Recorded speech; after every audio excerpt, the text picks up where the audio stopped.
So I was on the subway lately. I was in Toronto and I was on the subway and I was hanging on. It was quite a few people in there, wasn't a lot of seats.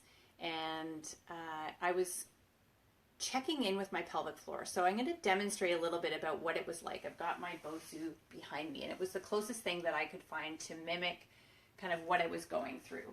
So I'm going to come up onto the BOSU and position my feet about pelvis width apart, which is how I was standing in the subway.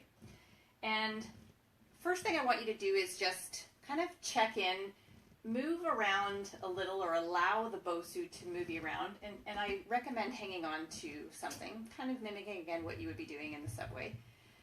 And I want you to just check in with your pelvic floor and I want you to see if you can feel when it engages. So do you notice that in certain positions, maybe if there's more sudden movements that you feel it kind of kick in? But just pay attention to what your pelvic floor does when there's movement around.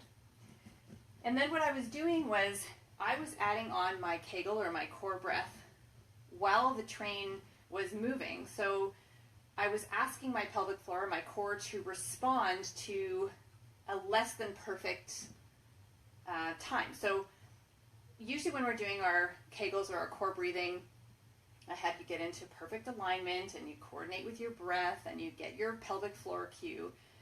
But in the real world, we don't always have time to stop and take a breath in and exhale and use our best core cue.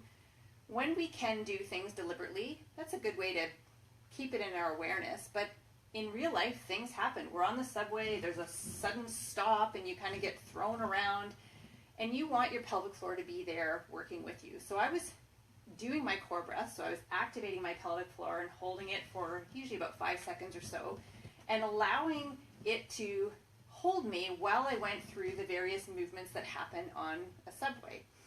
Then I'd inhale and I'd let it go and then I would just feel what was happening naturally. Then I'd add another voluntary contraction and move around again.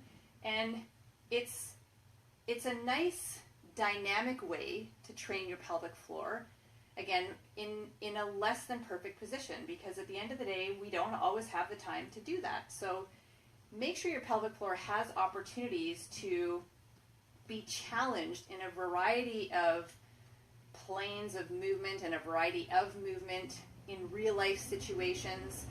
I suggest standing on the subway anyway, just because we sit so much all day anyway, so why don't we take an opportunity to stand? So if you don't already have a BOSU or a balance ball, it's a great way to get some instability, to find an unstable position and allow and ask our body to respond to that. So this is, I can feel this in my legs, I can feel it in my pelvic floor, up into my core. It's a fantastic core workout.